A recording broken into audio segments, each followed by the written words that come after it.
Obrigado, Júlia, pelo suporte que está nos dando, em nome da Bralic, agradeço a presença dos colegas, e todos nós que estamos nessa sessão, fazemos parte do NEBIL, né, o nosso grupo de pesquisa ligado ao CNPq, e hoje nós temos uma mesa mais específica sobre leitura literária da Bíblia e questões próximas. É com muito prazer que a gente tem repetido esse simpósio já em várias edições da Bralic, o que mostra que a temática com a qual nós trabalhamos tem criado já uma certa tradição nos encontros desse importante evento nacional. Estamos tendo, encerraremos amanhã 5 sessões, o que também indica que há um grupo sempre consistente de interessados na nossa temática. Nós vamos seguir a ordem dos nomes como ela já foi divulgada, e a gente vai procurar ter entre 15 e no máximo 20 minutos de apresentação, para que dessa forma nos reste algum tempo para a gente discutir e conversar ao final. Então, como o meu nome é o primeiro, eu vou começar e vou colocar meus slides. Se porventura vocês perceberem que os slides não estão passando, vocês me avisem, porque daí eu reinicio.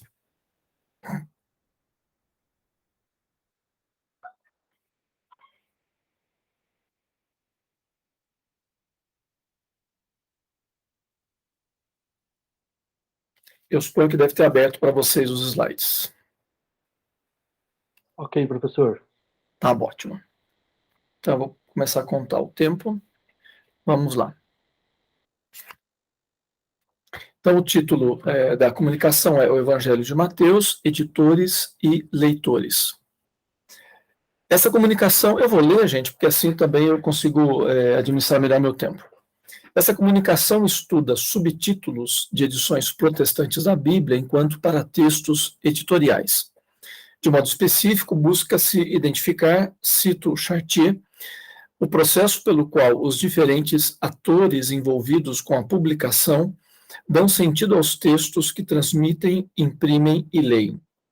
Tal concepção assume que as formas dos textos participam da construção de seus sentidos, conforme Mackenzie. O processo é seguido pela busca dos indícios deixados por editores sobre a representação, cito novamente Chartier, sobre a representação das competências de leitura do público ao qual ele destina os livros. Esse aspecto é ilustrado pelo mesmo Chartier ao pesquisar a chamada Biblioteca Azul, publicada na França entre os séculos XVI e XVII. E consta dela de livros com baixo preço e produção pouco esmerada. As características editoriais e de impressão permitem concluir que os livros se dirigiam a um público leitor mais amplo. Das várias características editoriais identificadas por Chartier na Biblioteca Azul, interessa a esta pesquisa as intervenções que, cito Chartier, transformam a própria apresentação do texto, multiplicando os capítulos e aumentando o número de parágrafos. Esse recorte é comandado pela ideia que têm os editores das competências e dos hábitos de leitura do público que procuram atrair.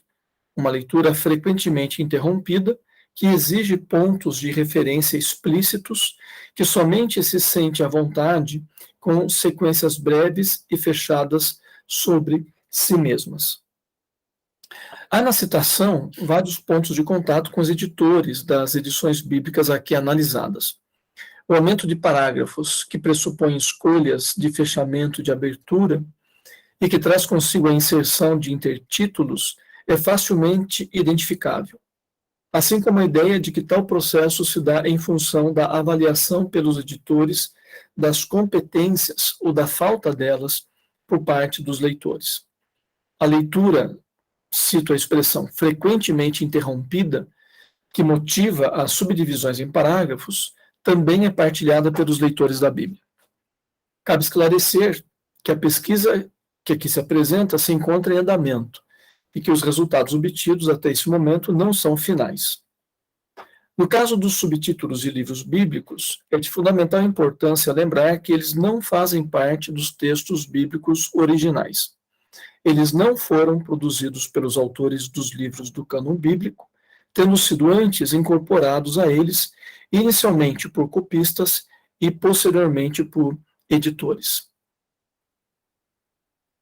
O corpus escolhido é o Evangelho de Mateus, segundo as versões Bíblia Sagrada, tradução brasileira, publicada em 1917, e Bíblia Sagrada, tradução de João Ferreira de Almeida, Nova Almeida Atualizada, publicada em 2017. Há um lapso aí de um século entre as duas edições. A análise recairá preferencialmente nos paratextos, mais do que nos próprios textos bíblicos. Tal opção adequa-se ao propósito desse trabalho, uma vez que visibiliza e analisa diferentes intromissões editoriais em textos que são, de forma geral, estáveis em seus conteúdos. Partindo do pressuposto de que tradutores e editores são leitores do Evangelho e que procuram compartilhar sua leitura e facilitar a leitura dos demais leitores, a pesquisa procura responder às perguntas: como o Evangelho de Mateus tem sido recebido por editores e leitores brasileiros? E a segunda, como os subtítulos editoriais podem fornecer indícios de tal recepção? Tem-se consciência de que a ação editorial sobre os textos não implica necessariamente a aceitação acrítica de tais direcionamentos pelos leitores. No entanto, do ponto de vista teórico e prático, o primeiro, o teórico, em seu papel de fundamentação para reflexões sobre os atos de recepção, e o segundo, o aspecto prático, subsidiado por grande número de edições das Bíblias estudadas, a partir deles pode-se afirmar a relevância desta abordagem. Os subtítulos são chamados por Gerard Genette de intertítulos ou títulos internos, e definidos como, cito, título de uma seção do livro, partes, capítulos, parágrafos de um texto unitário, ou poemas, novelas, ensaios constitutivos de uma coletânea. Termina a citação. No caso das edições bíblicas, a origem dos intertítulos é de difícil constatação.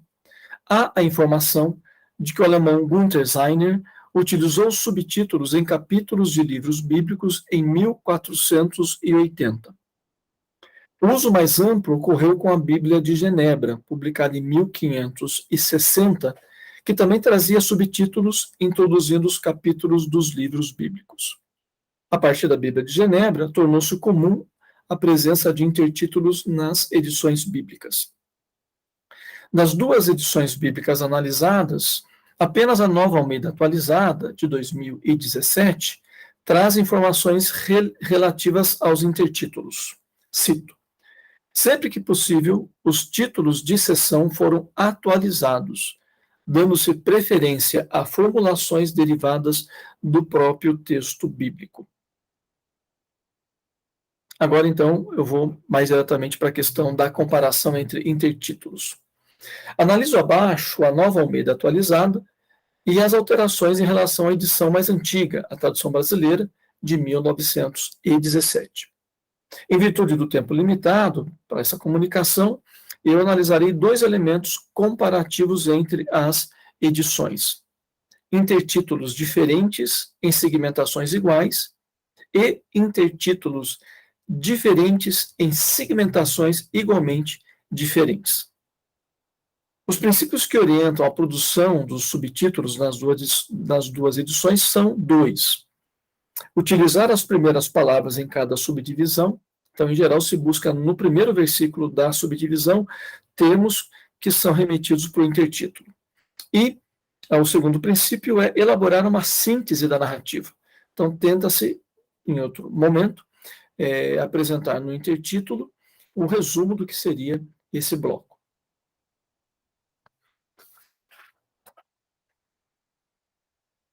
Então, agora, a primeira análise, que diz respeito a intertítulos diferentes em segmentações iguais. Então, nessa comparação, a divisão dos versículos em parágrafos é igual em ambas as versões computadas. No entanto, há variação nos intertítulos, principalmente na Nova Almeida Atualizada, que busca simplificados. Então, agora seguem os exemplos. Aí eu escolhi 3 segmentos todos eles no Evangelho de Mateus. Então, o primeiro, capítulo 2, versículo 16 a 18, o segundo, capítulo 5, versículo 17 ao 20, e o terceiro, capítulo 12, do versículo 46 ao 50, são exemplificativos do que ocorre. Então, alguns comentários a respeito deles e da comparação entre essas duas edições. O primeiro texto, o 2, capítulo 2, versos 16 ao 18, apresenta a execução da ordem do rei Herodes para que todas as crianças em Belém, com menos de 2 anos, fossem mortas. O intertítulo da Nova Almeida, que diz A Matança dos Meninos de Belém, é mais claro e objetivo, enquanto a tradução brasileira apresenta uma interpretação do texto, onde ela diz A Matança dos Inocentes, uma vez que a brasileira define as crianças mortas como inocentes. Aí está o caráter interpretativo. E no capítulo 5, versos 17 a 20, a tradução brasileira aplica o critério do uso de termos constantes do primeiro versículo. Então, o versículo 17, que é o primeiro desse bloco, traz: Não penseis que vim revogar a lei e os profetas. Não vim revogar, mas cumprir. Daí vem o intertítulo. Jesus não veio revogar, mas cumprir. No entanto, o título não é claro. Não é claro pelos termos e nem não é claro a respeito do que Jesus veio revogar. Não veio revogar, mas veio cumprir. A Nova Almeida, por sua vez, também utiliza um termo presente no versículo 17, lei, e faz uma síntese mais clara do conteúdo do parágrafo, ensino a respeito da lei. O terceiro texto, capítulo 12, verso 46 ao 50, relata o encontro entre Jesus, sua mãe e seus irmãos. Por essa razão, o título da tradução brasileira é impreciso, uma vez que José, o pai de Jesus, pode estar inserido entre os familiares, que não é o caso nesse texto específico. O intertítulo de Nova Almeida atualizada, embora mais longo, a mãe e os irmãos de Jesus, ele é mais claro, apontando exatamente os personagens que vão entrevistar Jesus Cristo. Então, agora uma síntese a respeito dessas comparações. A ação editorial nos intertítulos da tradução brasileira, que é, torno a repetir, de 1917, essa ação editorial indica a necessidade de explicitações sobre os conteúdos aos leitores. Isso fica evidente no título A Matança dos Inocentes, que, como comentado anteriormente, implica na interpretação de que as crianças foram mortas injustamente. Por outro lado, quanto ao vocabulário utilizado, fica claro que esse vocabulário é mais amplo, o que é exemplificado no termo revogar, no capítulo 5, 17 a 20. Ao mesmo tempo, há um cochilo editorial no intertítulo A Família de Jesus, como já foi apontado. A Nova Almeida atualizada opera claramente com a intenção de simplificar os intertítulos, o que fica evidente nos 3 exemplos apresentados. Essa ação se dá tanto do ponto de vista vocabular, com palavras conhecidas e de uso comum, atendendo à proposta veiculada na apresentação de um texto, cito, em linguagem de hoje, termina a citação, tanto quanto na preocupação em resumir adequadamente os parágrafos, o que fica evidente no intertítulo A Mãe e os Irmãos de Jesus. Dessa forma, tais opções revelam uma concepção de leitor com vocabulário limitado. No entanto, convém observar que títulos mais claros não revelam ou não indicam necessariamente um leitor com compreensão limitada. Então, agora, ao segundo tipo de análise, intertítulos diferentes em segmentações igualmente diferentes. E aí eu cito um bloco que é subdividido em vários blocos. Então, o capítulo 6, do versículo 19 a 34, ele constitui um único bloco na tradução brasileira com um longo intertítulo. Já a Nova Almeida atualizada pega esse bloco e subdivide em 4 outros blocos, cada um com um título diferente. Na tradução brasileira, o editor opta por manter um grande bloco e propor uma subdivisão implícita a partir de vários intertítulos. Dessa forma, resta ao leitor aplicar os intertítulos em sua leitura. Já a Nova Almeida atualizada utiliza parcialmente os títulos estabelecidos pela outra versão e os aplica a blocos específicos, visando facilitar a leitura. Há algumas alterações na Almeida atualizada em relação à brasileira. E as alterações têm dois objetivos: facilitar a compreensão. Por exemplo, o intertítulo As Preocupações, em lugar do intertítulo da brasileira, A Ansiosa Solicitude pela Vida. E outra alteração visa direcionar a leitura. Então, temos o intertítulo A Luz do Corpo, que evidencia com mais clareza o conteúdo do bloco 6, 22, 23, em lugar de A Luz e as Trevas. Pode-se inferir que os editores da tradução brasileira julgaram que seus leitores no início do século XX teriam condições de leitura e apreensão de um bloco maior e de seus intertítulos, assim como tempo disponível para tal leitura.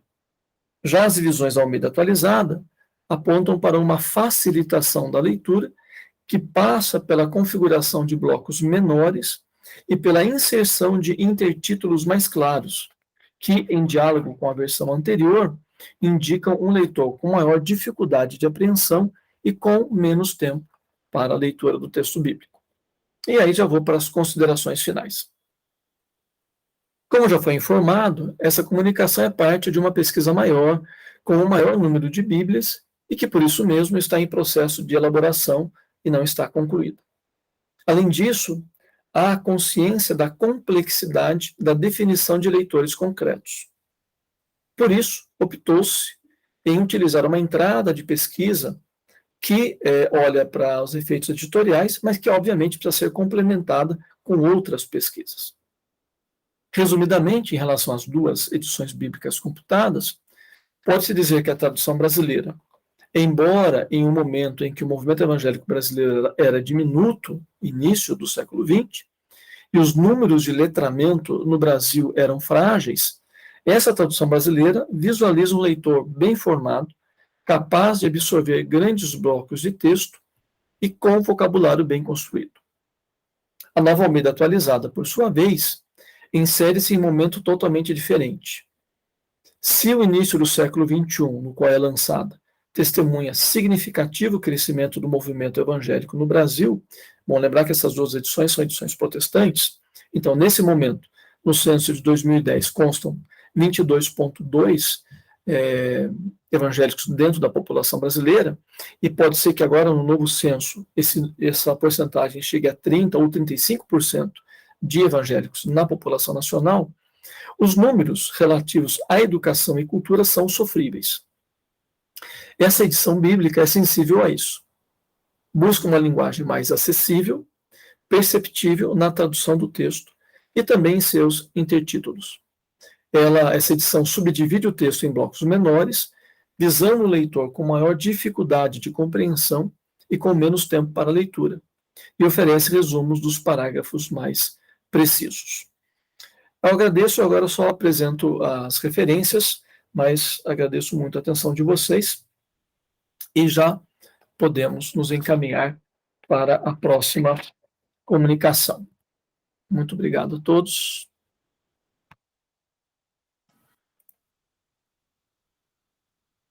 Então, na sequência, nós temos o professor Antônio Egno. Com a palavra, Antônio, por favor. Muito obrigado, professor Leonel.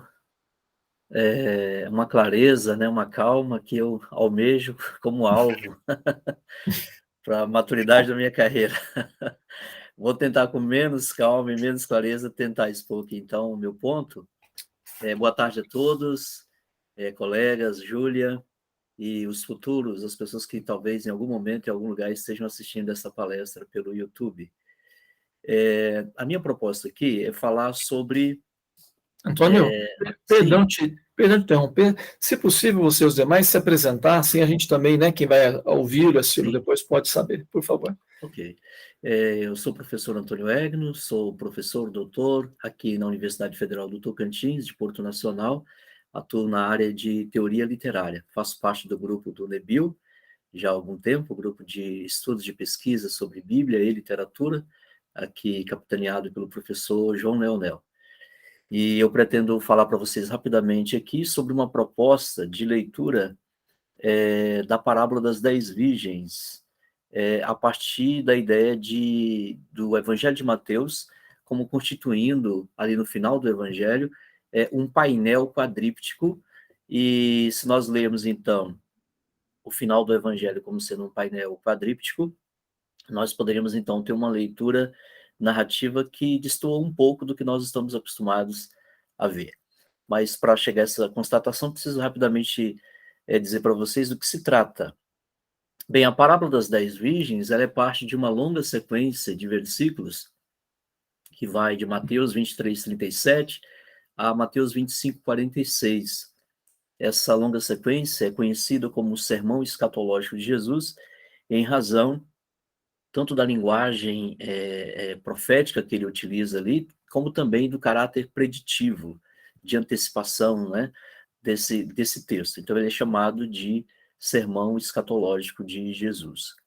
O meu objetivo é mostrar que, apesar do pleno e inegável funcionamento interno e suficiente das 4 micronarrativas que aparecem ali no final desse sermão, no final do capítulo 24, início do capítulo 25, apesar de reconhecer que cada uma daquelas pequenas narrativas, elas funcionam de maneira independente, autônomas, elas se constituíram, na verdade, uma única narrativa, uma única história contada 4 vezes. Então, se nós lêssemos aquelas parábolas do final do capítulo 24 e início do 25, como constituindo uma única história, se nós as lêssemos de maneira especular, ou seja, uma história produzindo um reflexo da outra história, e todas constituindo uma única história do começo ao fim, eu acredito que nós perceberíamos, se fizéssemos assim, né, que essas histórias, essas parábolas, elas fazem parte de um todo narrativo maior e mais complexo do que o que se permite perceber apenas na leitura individualizada e compartimentada de cada uma das parábolas. Bem, mas o que é profecia e o que é parábola? Nós estamos falando aqui que as parábolas de Jesus, elas, no capítulo 24, início do 25 de Mateus, elas têm um caráter profético, escatológico. Então, a gente precisa rapidamente falar sobre essa distinção entre profecia e parábola no que se trata do texto bíblico. Estou usando um autor chamado Heiken, para quem profecia é um livro da Bíblia constituído de mensagens da parte de Deus por intermédio de um profeta. Porém, isso é muito abrangente, essa definição do Heiken, e em outros momentos ele vai fazer uma definição que eu acho que é muito mais clara para nós, quando ele vai dizer que seria um oráculo emitido por meio de um profeta, de um intermediário. Isso é que constituiria, então, uma profecia. Já parábolas, segundo Heiken, elas são histórias simples, com viés pedagógico, feitas para ensinar, e, abre aspas, em menor grau para entreter. Então, segundo Hayek, a função estética ou literária das parábolas teria menor força, né, teria menor impacto do que, na verdade, o seu caráter pedagógico. Ele as vê também, as parábolas, como sendo textos essencialmente alegóricos, ou seja, textos que têm duplas camadas de sentido, em que você tem no primeiro plano uma história mais concreta, mais objetiva, mais sensorial, mas por trás dela haveria significados ocultos ou significados a serem decifrados, interpretados. O termo, na forma como ele é utilizado, tanto no Evangelho de Mateus como no Novo Testamento, não nos ajuda muito a chegar a essas sutilezas interpretativas, pelo menos quanto aos aspectos literários, né? Porque, na verdade, parece que o termo parábola, ele aparece usado de maneira franca e livre, no sentido de comparação, dito poético ou símile. Então, se nós quisermos fazer uma análise narrativa ou literária dessas parábolas, nós precisaríamos, então, depurar um pouco mais sobre o que nós estamos falando, sobre o que nós queremos falar. O próprio Hayek, ele nos dá uma dica quando ele subdivide as parábolas de Jesus em 2 grandes tipos.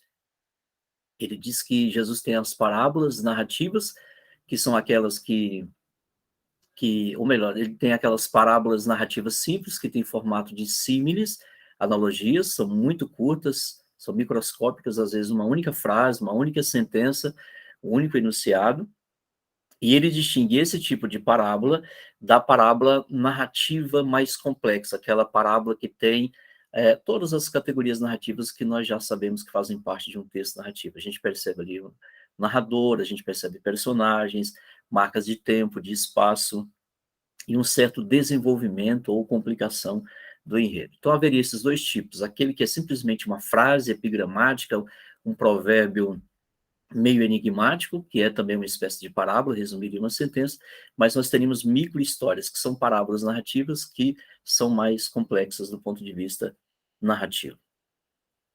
A grande questão é, essas parábolas de Jesus que aparecem no final de Mateus 24 e início de Mateus 25, como é que elas devem ser lidas? Como é a melhor maneira da gente interpretar essas parábolas, se a gente deve vê-las não como textos apenas referenciais, mas também como textos que tenham a intenção preditiva, profética, visionária, que apontam não só para significados óbvios, concretos, daqueles ouvintes, leitores daquele momento ali, os judeus do século I, mas também como algo que se estende no tempo e no espaço, com implicações, então, divinatórias, previsíveis, de evidência e de profecia. Para falar sobre isso, eu gostaria de retomar rapidamente como que a parábola das 10 virgens, que é uma das partes ali, um dos fragmentos do sermão escatológico, vem sendo utilizado nos discursos ou nas linhas de interpretação do texto de Mateus ao longo do tempo. Nas interpretações de natureza confessional, no seio da igreja, ou seja, as interpretações dogmáticas por aqueles que creem, que professam fé, essa parábola ela tem sido vista de duas grandes maneiras. Primeiro, vamos pegar a tradição reformada, começando lá por volta do século XVI, mas a gente pode pegar até um pouco antes ainda, dentro da tradição da Igreja Católica, através do credo niceno-constantinopolitano. A gente vai perceber que a parábola das 10 virgens, ela raramente era utilizada como prova bíblica ou prova exegética para falar sobre a doutrina da segunda vinda de Jesus. O credo niceno-constantinopolitano, ele falava que Jesus virá com glória julgar vivos e mortos, mas não fazia alusão direta a essa parábola. E essa linha continua depois da Reforma Protestante, por exemplo, a Confissão de Augsburgo de 1530, ela vai falar também nos seus artigos sobre essa crença na segunda vinda, essa doutrina da segunda vinda, mas não vai utilizar de maneira tão enfática essa parábola como prova bíblica para isso. Isso vai seguir depois, Catecismo Maior de Westminster, por exemplo, já ali no século, se não me engano, no século XVII, né, salvo engano, ele vai utilizar, em forma de perguntas e respostas, as afirmações a respeito da doutrina da segunda vinda, mas, mais uma vez, Mateus 24, 36, a seguir vai ser utilizado de maneira muito, muito cautelosa como prova bíblica para essa doutrina da segunda vinda. Isso não é o caso da outra segunda grande linha de leitura dessa parábola das 10 virgens, que está no final de Mateus 24. Por exemplo, se nós pegarmos a tradição pentecostal, nós vamos ver que, principalmente seguindo uma linha aberta pelas Assembleias de Deus, que tem grande influência sobre a doutrina pentecostal brasileira, aqui eu estou falando das igrejas brasileiras, estou falando da leitura de Mateus 24 dentro da tradição dogmática, dentro da tradição da igreja. A Assembleia de Deus estabelece, então, uma linha de interpretação em que, diferentemente da linha reformada, a parábola das 10 virgens vai ser lida como uma prova bíblica robusta, irrefutável, de confirmação, não só da doutrina da segunda vinda, mas desdobramentos dessa doutrina, como, por exemplo, a doutrina de um arrebatamento secreto, em que Cristo voltaria de maneira secreta, invisível, e raptaria os santos, os fiéis, os piedosos da terra, sem que o resto da humanidade percebesse isso. Então, a Assembleia de Deus começou a desenvolver essa doutrina por volta dos anos 20 no Brasil, baseada em autores de precedência norte-americana e inglesa, né? Principalmente o lastro é a Bíblia de Scofield, que começou a vulgarizar essa crença, essa doutrina, e a Assembleia de Deus vai utilizar em seus documentos, pregações, principalmente porque não é uma igreja de tradição de escrita, dogmática, ou seja, e que baseia seus pontos de fé em documentos, não tanto quanto as igrejas reformadas, mas muito mais nas falas dos pastores, nas falas espontâneas e nas pregações. Então, analisando essas falas, esses sermões, textos de escola bíblica dominical, a gente percebe, então, que a parábola das 10 virgens vai ser utilizada como uma prova bíblica muito robusta, muito confiável, de que haverá um arrebatamento secreto e, portanto, as 10 virgens ali constituiria dois públicos.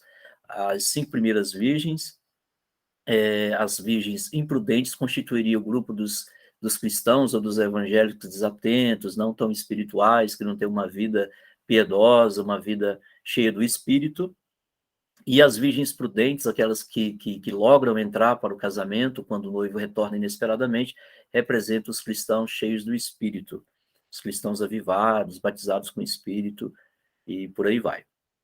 Então, basicamente, essas são as duas grandes formas de ser lida dentro da igreja, a parábola das 10 virgens, com mais reticência, com mais cuidado pela tradição reformada, às vezes aqui e ali citando a parábola das 10 virgens, mas não tanto recorrendo a outras passagens bíblicas, porém, a Assembleia de Deus, apesar de ter uma tradição de uma ressalva literária ou de diálogo com a literatura bem mais reticente, usa bastante a parábola, que é um texto, né, assumidamente literário, ou de uma carga literária muito grande, como prova bíblica desse arrebatamento secreto. Como é que está meu tempo, professor? Está aí tudo bem? Faltam 8 minutos, Antônio. Ok. Então, a nossa proposta, então, é fazer uma leitura recapitulativa da parábola das 10 virgens. O que seria essa leitura recapitulativa? A gente percebe, quando a gente lê o sermão escatológico, que Cristo anuncia a segunda vinda cerca de 10 vezes, aparentemente em um padrão de 6, mais 4. 6 vezes no discurso referencial e 4 vezes nas parábolas narrativas que ele utiliza no sermão. Então, a gente pode perceber que, como Cristo não vai voltar 10 vezes, ele está falando 10 vezes sobre o mesmo evento dentro do sermão escatológico. Isso seria uma pista para que a gente possa, então, fazer leitura do sermão, não como narrativas estanques, cada uma sendo uma história com personagens diferentes ou contando um enredo diferente, mas a possibilidade de existir ali 4 histórias, que são, na verdade, uma única história, contando 4 vezes o mesmo assunto, o mesmo enredo, o mesmo conteúdo, só que a partir de perspectivas diferentes e estratégias narrativas diferentes. Uma interpretação assim não seria completamente estranha nem absurda. Dentro da própria tradição interpretativa do texto bíblico, nós temos, por exemplo, desde os séculos III e IV, com Vitorino de Petov e Ticônio, a possibilidade de você interpretar passagens bíblicas, principalmente aquelas que são proféticas ou escatológicas, como sendo uma mesma história que volta várias vezes com diferentes personagens ou sob diferentes ângulos. Então, Petov e Ticônio começaram a ler, assim, por exemplo, o livro de Apocalipse, não como um livro que conta uma única história, que vai do capítulo 1 sucessivamente até o capítulo 22, mas como um livro que conta uma mesma história, que vai sendo repetida várias vezes, as chamadas sessões recapitulativas, em que o mesmo evento é contado, só que dando-se ênfases diferentes a personagens e eventos, e também com gradações, mostrando mais ou menos de um aspecto a cada vez que a história é contada de novo. No Brasil, já há teses defendidas sobre isso, por exemplo, a tese de Leandro Lima, a respeito da sua interpretação do Apocalipse, se baseia bastante na ideia da recapitulação. O Leandro Lima propõe, então, que o Apocalipse seria uma história contada 7 vezes, em 7 sessões, e nessas 7 sessões a história se repete, só que com gradações, intensificações e diferenças de ênfase. Então, baseando nessa proposta, a nossa ideia, então, seria ler as 3 últimas parábolas de Mateus 24 e a primeira de Mateus 25, como constituindo não 4 historietas totalmente independentes, totalmente dissociadas, mas como sendo uma única história que está sendo contada por Jesus 4 vezes, só que a cada vez dando ênfase diferente. E quais são as implicações disso para aquelas 2 grandes linhas de leitura de Mateus 24 e da parábola das 10 virgens que eu tentei sintetizar rapidamente aqui? Bem, as implicações são as seguintes. Para a linha de interpretação pentecostal que vê a parábola das 10 virgens como sendo uma passagem bíblica que responde e referenda bastante dos seus pontos de vista sobre uma segunda vinda secreta, se for lido recapitulativamente, a parábola das 10 virgens vai gerar uma série de problemas ou de desafios interpretativos para os pentecostais. Para resumir e finalizar, vou citar alguns. A abordagem especular de leitura recapitulativa da parábola das 10 virgens não é sem consequências, pois abre diante do leitor dessa das demais parábolas do sermão novos problemas interpretativos. Vou citar alguns. A vinda a que se refere a parábola não se trataria apenas de ressurreição de justos, como querem os pentecostais, mas de ressurreição geral, uma vez que inconsequentes e sábios despertam simultaneamente na narrativa. Segundo, a chegada repentina do noivo na história não se trataria de um evento exclusivo para a igreja, como lê a tradição pentecostal, mas o destino geral humano, que seria representado metonimicamente nos dois grupos de donzelas, as insensatas e as prudentes. Terceira, a parábola não figuraria um arrebatamento secreto e discreto, mas um retorno barulhento e solene, com consequências imediatas para sábias e inconsequentes. Quarto, a insuficiência ou suficiência do azeite na história não parece apontar para o par abundância de dons, escassez de dons, como geralmente é lido no meio pentecostal, mas para o par selado ou não selado pelo Espírito, ou seja, faz muito mais alusão a outras passagens da Bíblia em que o Espírito está associado com salvação e não com preenchimento, abundância e virtude. E, por último, a porta do noivo fechada na história parece ser uma alusão recapitulativa inequívoca da oportunidade de salvação perdida de uma vez por todas, o que poderia fornecer argumentos aos pós-tribulacionistas e amilenistas. Obrigado. Muito obrigado, Antônio. Ficou bem no limite do tempo aí, com folga. Obrigado pela sua exposição. Também muito didática, Antônio. Muito didática, muito provocativa, né? Acho que teremos questões para conversarmos depois. Certo. Bom, nós damos seguimento agora com a apresentação do Gabriel Aquino da Cruz, cujo título é Cena Padrão, o chamado divino no Antigo Testamento e nos Evangelhos.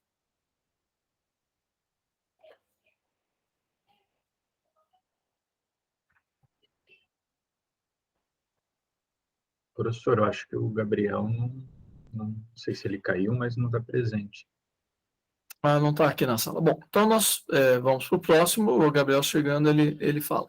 Então temos o João Paulo Maciel, com o título Entre Jesus e Anás, Pedro. Professor Gabriel acabou de chegar. Se o senhor Gabriel, quiser. tudo bem aí? Tudo bem, caiu o meu sinal. Está em condição de apresentar? Eu vou voltar. Estou.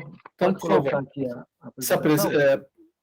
Faça uma apresentação pessoal e depois comece com a sua apresentação.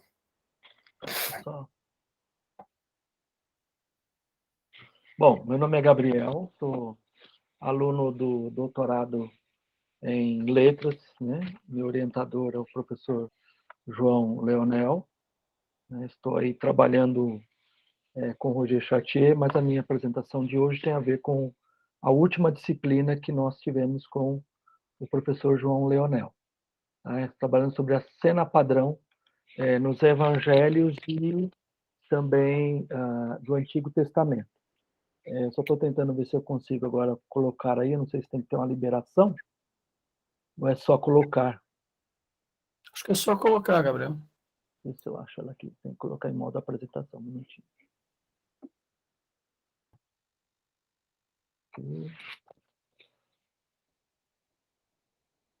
Chegou aí, professor? Ainda não. Um pouquinho, então. Vou saber como é que eu coloco aqui, que ela não está aparecendo aqui na tela. Você quer que eu passe, Gabriel? Eu acho que vai ser melhor, eu vou mandar para você aí. Eu vou colocar no e-mail, meu e-mail, tá? Posso mandar aqui no próprio grupo mesmo nosso. No chat, não dá? Você pode tentar, mas eu botei meu e-mail, qualquer coisa. Ixi, não está entrando. Tá bom. Vou mandar por e-mail aqui. Professor, se o senhor quiser colocar outra pessoa para não atrasar, aí eu mando por e-mail e vou na sequência, pode ser? Pode. Então vamos com o João, Tá? Para não atrapalhar aí. João Paulo. Pode ser, não? Sim, sem problema. Deixa eu começar já colocando a apresentação. Julia, a minha imagem, para mim, pelo menos, sumiu aqui de mim. Não sei se vocês estão me vendo aí. Ah, não, apareceu agora. Sim. Então tá bom. Segue. Então, boa tarde. Meu nome é João Paulo. Eu sou aluno do programa de pós-graduação em Letras da Universidade Presbiteriana Mackenzie, mestrando nesse programa, aluno do professor João Leonel, que é meu orientador também. E a minha comunicação, então, é uma análise de personagem no Evangelho de João. E o título que eu dei a ela é Entre Jesus e Anás, Pedro. Esse título vai ficar mais claro e fazer mais sentido no decorrer da apresentação. E para questões de introdução, a título de introdução, eu queria começar, então, com um dos meus referenciais teóricos. A gente, durante esse semestre, estudou bastante o Robert Alter nas aulas sobre Bíblia e literatura, e para falar sobre a caracterização de personagens, ele começa a estabelecer algumas maneiras através das quais o texto bíblico, para o Alter no Antigo Testamento, faz uso de estratégias para caracterização, e ele diz assim: a característica de um personagem pode ser revelada, em primeiro lugar, no relato ou através dos relatos de ações, da aparência, dos gestos, da postura e da roupa que os personagens usam. Ou então, em segundo lugar, por intermédio de comentários que outros personagens fazem sobre ele, pelo discurso direto, pelo monólogo narrado ou pelo monólogo interior. Ou ainda, em terceiro lugar, pelas afirmações do narrador sobre o modo de ser e as intenções do personagem, que podem ser feitas de maneira categórica ou então motivadas pelo contexto. Eu fiz questão de enumerá-las porque no seu texto Robert Alter afirma que elas são organizadas por ele a partir daquelas que têm menor confiabilidade até aquelas que têm maior confiabilidade. Então, o relato de ação ou a aparência de um personagem no texto bíblico, ele tem menos confiabilidade do que a sua própria fala, que por sua vez tem menos confiabilidade do que aquilo que o narrador fala a respeito dele. O meu desafio, então, nessa comunicação é aplicar essa teoria que foi desenvolvida pelo Alter para o Antigo Testamento, no texto do Novo Testamento, mais especificamente no Evangelho de João. E aí, pensando um pouco nisso, eu tenho outra base teórica que é o Alan Culpepper, que é um comentarista que pratica a leitura literária, então vai analisar a literatura do Evangelho de João, e ele vai falar a respeito da caracterização em João, dando algumas dicas, algumas características desse processo. Ele diz: a maioria dos personagens no Evangelho de João aparecem tão rapidamente que é difícil ter-se uma impressão deles como seres autônomos. Somente Jesus aparece com frequência e tempo suficiente para receber um desenvolvimento multifacetado. Qualquer um dos personagens secundários transmite um tom de personalidade própria. Ele o faz usualmente como expressão de uma característica isolada. Então, Tomé duvida, Pilatos luta entre as evidências da verdade e a conveniência política, Pedro é impulsivo e o discípulo amado é perceptivo. O que ele está dizendo aqui, então, é que no Evangelho de João, especificamente, o que se tem a respeito de caracterização é via de regra, a caracterização de Jesus como sendo a prioridade de todo o Evangelho. E quando se tem a caracterização de outros personagens, o que se tem é a caracterização a serviço da afirmação de uma característica de Jesus. E toda vez que isso acontece, então, a gente tem características isoladas, como a de Tomé, de Pilatos, de Pedro, ou do discípulo amado. Ele vai afirmar isso quando ele diz que a maioria dos personagens aparece em cena apenas por tempo suficiente para preencher o seu espaço na representação que o evangelista faz de Jesus, ou então para responder. E como consequência disso, então, para ele, nós somos quase forçados a considerar o personagem em termos de suas tarefas, funções em cena e valor representativo. Então, a gente pode ver isso de diversas maneiras, por exemplo, no diálogo de Jesus com Nicodemos, no diálogo de Jesus com a mulher samaritana, que segue esse diálogo, em outras narrativas a respeito dos milagres de Jesus, a gente vê que as personagens que ali aparecem tão somente para cumprir uma função representativa, eles encenam alguma coisa, acrescentam a caracterização de Jesus alguma coisa e rapidamente são retirados dali. Nesse sentido, então, dando mais um passo dentro dessa minha linha metodológica, agora focando um pouco mais na caracterização de Jesus, no Evangelho de João, propriamente dito, eu tentei, de alguma maneira, aplicar os conceitos de Alter àquilo que acontece em todo o Evangelho de João, e depois vou fazer mais um recorte, porque nós vamos tratar de um texto que especificamente está entre as narrativas da paixão. Então, em João, segundo Alter, em João, a narrativa ou a caracterização de Jesus, ela se dá de diversas maneiras, e eu elenquei 3 aqui. Primeiro, no prólogo, através de afirmações do narrador. É ali onde, na introdução, o narrador, ele afirma categoricamente quem Jesus é. Ele vai dar, a partir do seu ponto de vista, nuances do caráter de Jesus. O que Kermode, no Guia Literário da Bíblia, no artigo a respeito do Evangelho de João, vai dizer que é de suma importância para a caracterização de Jesus em todo o Evangelho. Então, essa ideia do ser como algo em construção em Jesus começa no prólogo, a partir das afirmações do narrador, e, em um segundo lugar, ela vai se desenvolver a partir dos 7 discursos do Eu Sou que Jesus faz durante todo o Evangelho. Esses discursos do Eu Sou, que Jesus faz durante todo o Evangelho, combinam o discurso direto da personagem com uma ação, uma vez que tais discursos sempre são acompanhados por milagres e narrativas de milagres. Então, nós temos a caracterização de Jesus, em primeiro lugar, no prólogo, através das palavras do narrador, focalizando a ideia do ser.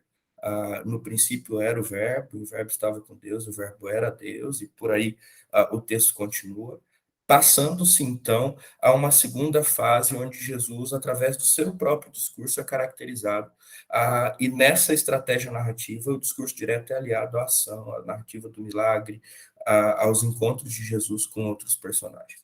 Para chegar, então, num terceiro ponto, que são as narrativas da paixão, onde, mais uma vez, o discurso direto de Jesus é aliado às suas ações para, de alguma maneira, concluir essa caracterização. De maneira prática, e aí eu quero começar já com o exercício de leitura, quando a gente compara dentro das narrativas da paixão, a passagem que está sob a análise nesse momento, né, que é a de João 18, como ela é narrada em João, para a maneira como ela é narrada nos outros evangelhos, que a gente chama de sinóticos, a gente consegue enxergar tais diferenças e tais ênfases do Evangelho de João da seguinte maneira.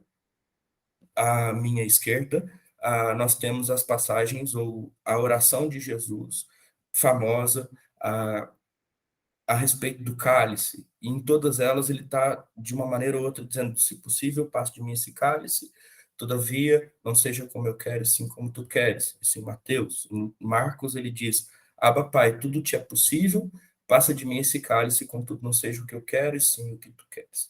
E aí em Lucas ele vai dizer: Pai, se queres, passa de mim esse cálice, contudo não se faça a minha vontade, e sim a tua. Nessas 3 orações de Jesus, nós vemos a caracterização de um Jesus que sofre diante da realidade da morte, diante da realidade que está posta do seu sofrimento na cruz.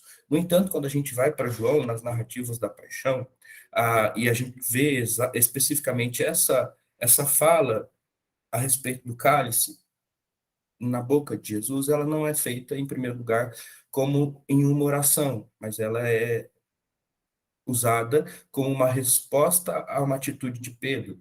Em segundo lugar, ela não é feita sob a perspectiva do sofrimento de Jesus, mas ela é feita de maneira a evidenciar a obediência de Jesus com relação ao Pai. Se nos evangelhos sinóticos Jesus está dizendo: se possível, passe de mim esse cálice, agora em João Jesus está dizendo: eu vou beber, ou porventura o cálice que meu Pai me deu não beberei eu. Então, o que se percebe aqui é justamente uma caracterização que descola um pouco dos evangelhos sinóticos, colocando Jesus não como alguém que sofre no momento de sua morte, mas como alguém que está certo de que ela está para acontecer, e que, em estando certo de que está para acontecer, vai em direção a ela com muita tranquilidade. Isso tudo reflete um pouco a ideia do eu sou presente no Evangelho, e isso tudo reflete um pouco a ideia que Kermode vai nos dar no Guia Literário da Bíblia, da importância desse ser em construção, que nas narrativas da paixão, então, encontra o seu ápice, e encontra em Jesus alguém que definitivamente e em sendo está pronto para morrer. E quando a gente, então, procede com a análise, adentrando o capítulo 18 de João, a gente vê esse ser de Jesus, essa caracterização de Jesus como aquele que é, sendo construído através de duas tensões. A primeira tensão é entre Jesus e Judas, uma tensão construída usando as categorias de Alter através das ações, da aparência, do gesto, das posturas, das roupas que usa. Então, um verbo grego, o erhomai, é usado para construir a atenção, mas também para afirmar a autoridade de Jesus. Outra questão presente no capítulo 18 de João, a ideia de Jesus estar desarmado e, ainda que acompanhado de discípulos, enquanto Judas está acompanhado da guarda real e da guarda do sinédrio, todos eles armados. Uma segunda maneira onde Jesus é caracterizado como aquele que se dá no discurso direto de Jesus, quando ele afirma, eu sou, e mais uma vez reiterando toda essa ideia do ser construída no Evangelho de João, e agora encontrando seu ápice aqui, quando Jesus está prestes a ser entregue, ou melhor, a entregar-se para morrer. E aí essa tensão é resolvida quando Jesus diz, perdão, eu sou, e em dizendo tudo isso se entrega para que nenhum dos seus se perca, segundo as suas palavras.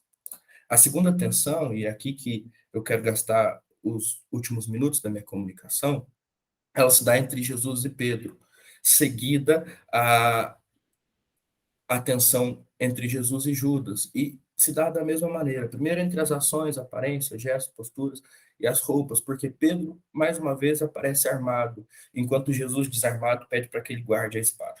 Em segundo lugar, exatamente através do discurso direto de Jesus, quando ele, voltando-se para Pedro, diz, não beberei porventura o cálice que meu pai me deu.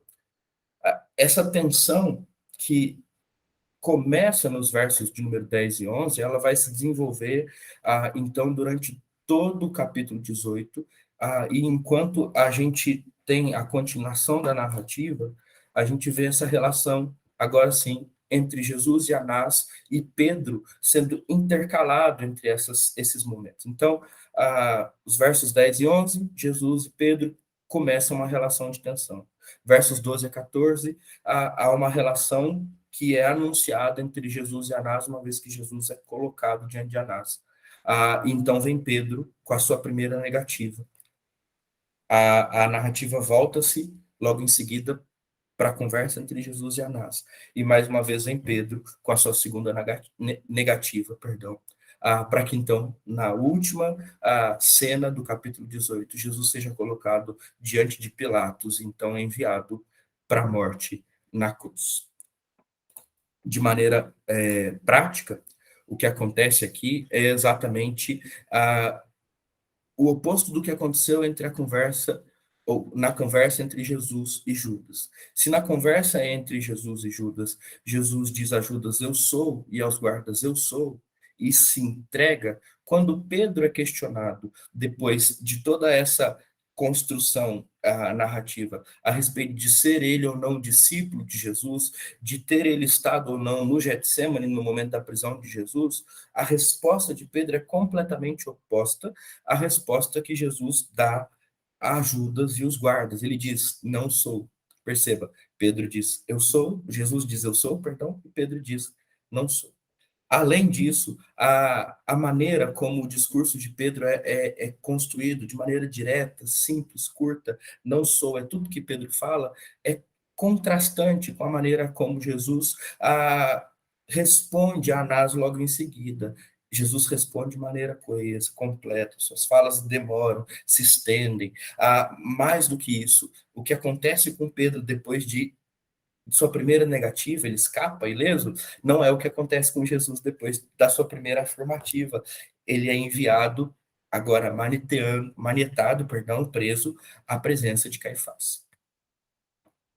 Continuando no texto, na análise, há uma segunda aparição de Pedro e um segundo questionamento a respeito de sua identidade.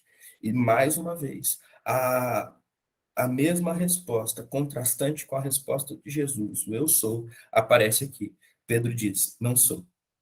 E, mais uma vez, a mesma ideia entre a questão ou a forma da resposta de Pedro, contrastando com a completude da resposta de Jesus, ela é marcante. Pedro é econômico nas palavras, Jesus fala o tanto quanto precisa falar. Pedro se safa de uma retaliação. Jesus, ele afirma ser quem é, e é exatamente por isso que agora, no final de toda a narrativa, como uma conclusão muito rápida, o verso 1 do capítulo 19 diz, então Pilatos tomou Jesus e mandou açoitar.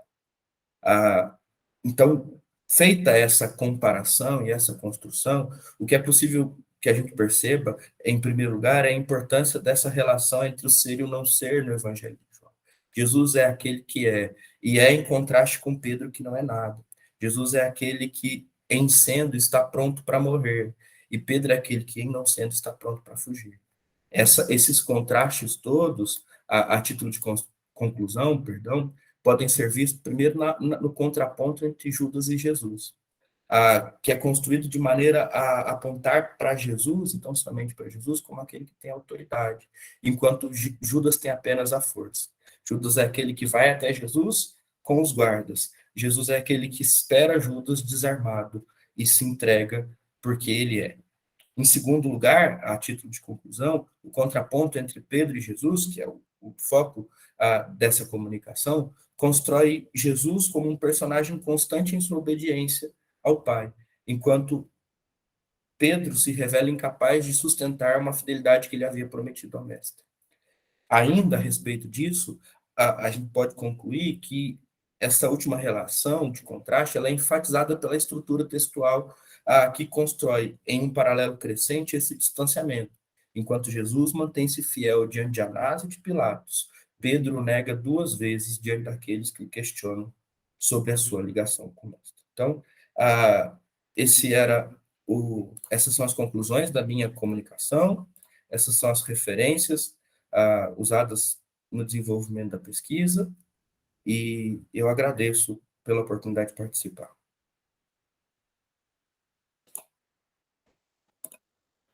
Obrigado, João, pela apresentação, as questões aí discursivas e tal, né, bem apresentadas, muito interessantes. Então, vamos com o Gabriel agora. Tudo bem, Gabriel? Tudo bem, professor? Pedir a Júlia que me auxilie aí. Colocar no slide. Vou colocar, Gabriel, um momento. Tá, obrigado.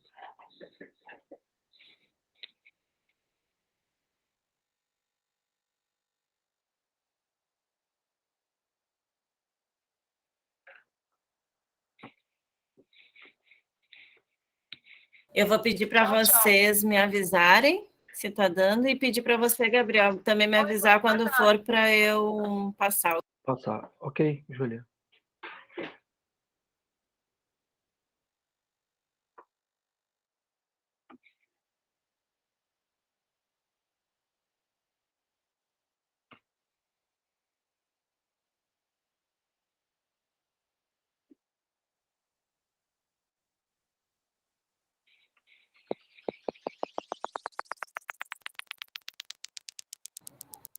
Aparece? Ainda não.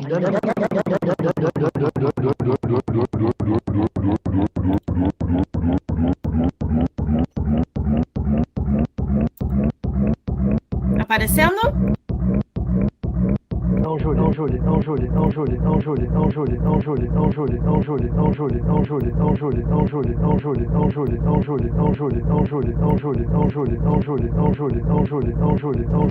Vocês estão me ouvindo? Sim, tá dando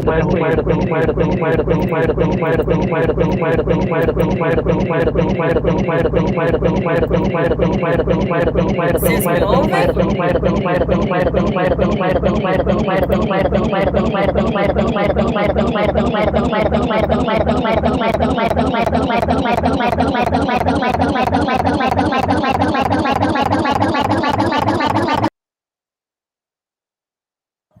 E agora, vocês me ouvem sem eco? Agora sim.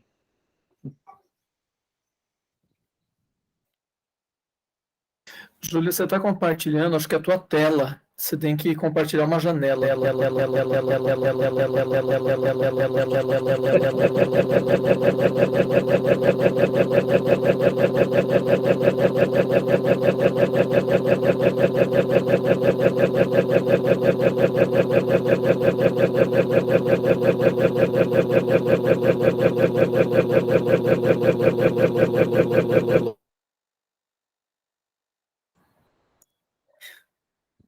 Peraí, gente, tivemos aqui um... Já vai dar. Com fé.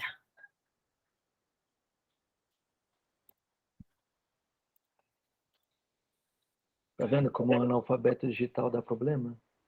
Olha o que eu fiz. Ai, meu Deus. Que agora vai. Joia, agora chegou aí. Foi, gente? Foi, agora foi. Tá na parte de cima, só sobe um, só. Acho que tem que colocar em apresentação. Isso. Só põe em apresentação agora. Bom, acho que dá para começar aí. Bom, enquanto nós chegamos aqui a acertar um problema, quero agradecer primeiro a Júlia pela disponibilidade e desculpe aos professores a minha ainda ignorância digital. Bom, o tema que eu vou trabalhar é a cena padrão e as narrativas de vocação no Antigo Testamento e... Gabriel, desculpe te interromper, você pode se apresentar? Bom, meu nome é Gabriel Aquino da Cruz, sou aluno do curso de doutorado em letras, concluímos aí a parte dos créditos. Meu orientador é o professor João Leonel, na Universidade Mackenzie, né? Não falei o nome da universidade. E estou trabalhando a questão do leitor, né? Literatura, Bíblia e literatura, aí faço parte do grupo do NEBIL. Né? Minha pesquisa tem a ver com o leitor protestante no início do século XX, mas hoje eu vou tratar do tema cena padrão, chamado divino no Antigo Testamento e nos Evangelhos, em especial Lucas, Atos. Né? Eu, revendo o material, nós vamos manter uma apresentação que eu tenho sobre essa cena padrão e essa relação com as narrativas de chamado, né, ou de vocação no Antigo Testamento, num comparativo. As narrativas bíblicas, elas não foram construídas sem nenhum propósito em relação ao leitor. Né? Então, o Walter vai falar um pouco sobre isso. Né? Nada do que foi escrito em termos narrativos desconsideraram o leitor ou o receptor da mensagem. Né? Então, o autor bíblico construiu as suas narrativas levando em consideração o seu público leitor, sua capacidade de compreensão, utilizando-se de estratégias, pode vir aí, Júlia, né? Utilizando-se de estratégias, pode colocar todos a leitura. Utilizando-se de estratégias e mecanismos literários próprios para alcançar seu objetivo. Então, para a construção destas narrativas, principalmente nas narrativas do Antigo Testamento, percebeu-se o uso de um modelo, ou um arquétipo, né, chamado cena padrão. Pode passar, Júlia. O Walter, no seu texto, A Narrativa Bíblica, a Arte da Narrativa Bíblica, Ele afirma o seguinte, pode passar, Júlia. Uma leitura coerente de qualquer obra de arte, seja em um meio que for, em que meio for, exige uma atenção minuciosa à trama de convenções com as quais uma determinada obra se constitui. Abre aspas.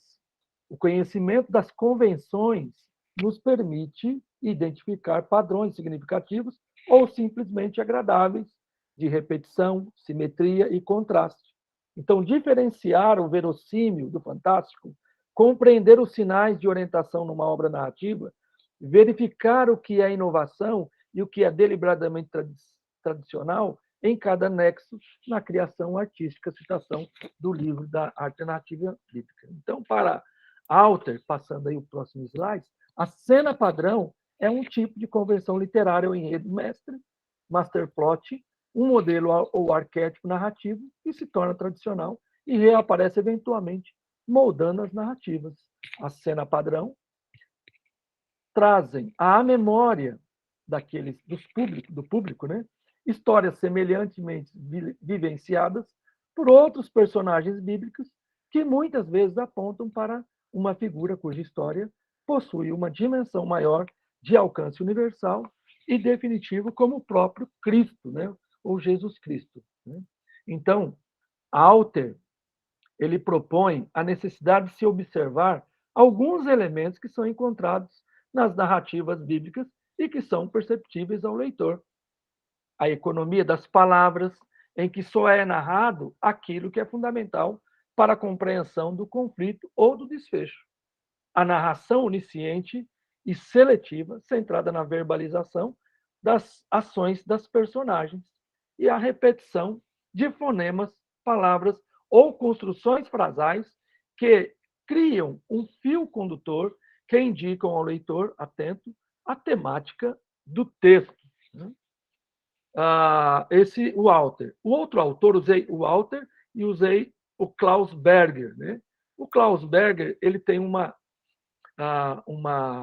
semelhança nas definições sobre a questão desse gênero literário narrativo, chamado de relatos de vocações, que é muito semelhante ao que nós chamamos de cena padrão.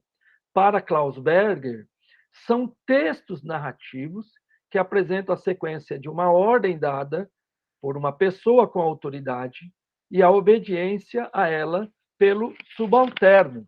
A difusão desse gênero reflete a estrutura social da antiguidade, ou seja, todos eram obrigados a obedecer ao senhor ou ao pai da família, ou a um líder, ou uma pessoa representativa.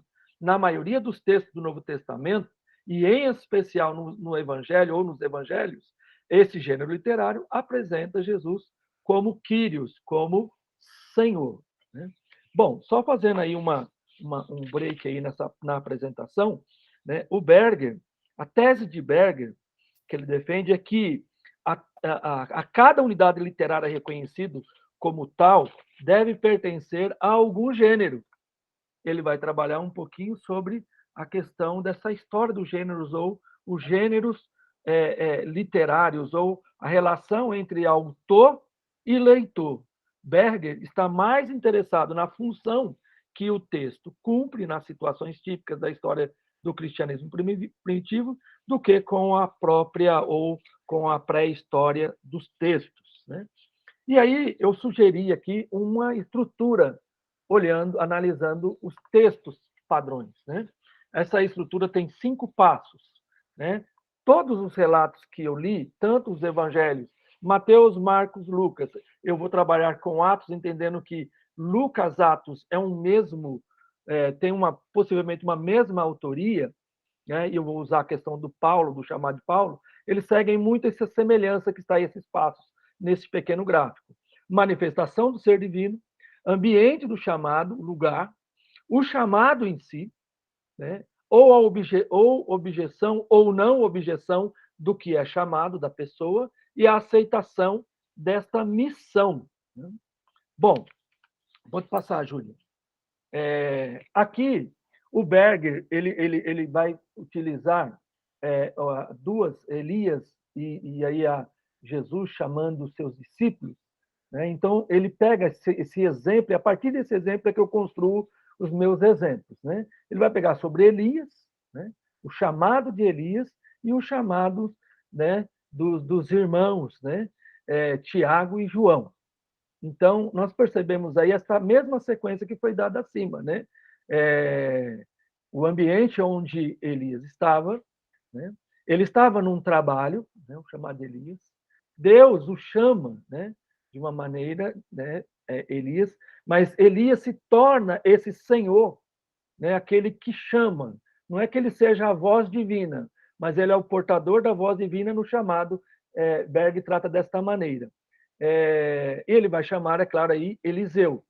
Né? Nós olhamos para a coluna da direita, da minha direita, e encontramos um princípio muito semelhante. Né? Jesus se apresenta, chama os irmãos, Tiago e João. Eles estavam em um ambiente de trabalho, né? Assim como nós vemos no caso de Eliseu. Nós vemos aí que eles têm uma objeção. Primeiro, permite sepultar o meu pai. No caso de Eliseu, ele também fala a mesma coisa: Deus é o primeiro, me desperdi do meu pai. Né? E, por último, né, essa definição, né, aceitação ou objeção. No caso de Eliseu, ele segue, né, Elias. No caso dos discípulos Tiago e João, eles abandonam, né, as suas redes e vão seguir a Jesus. Pode passar. O caso, o que eu fiz? Eu peguei esses dois modelos do Berger e apliquei em 3 casos, 2 no Antigo Testamento e 1 no Novo Testamento. Eu aplico Moisés, o chamado de Moisés, o chamado de Isaías e o chamado de Paulo.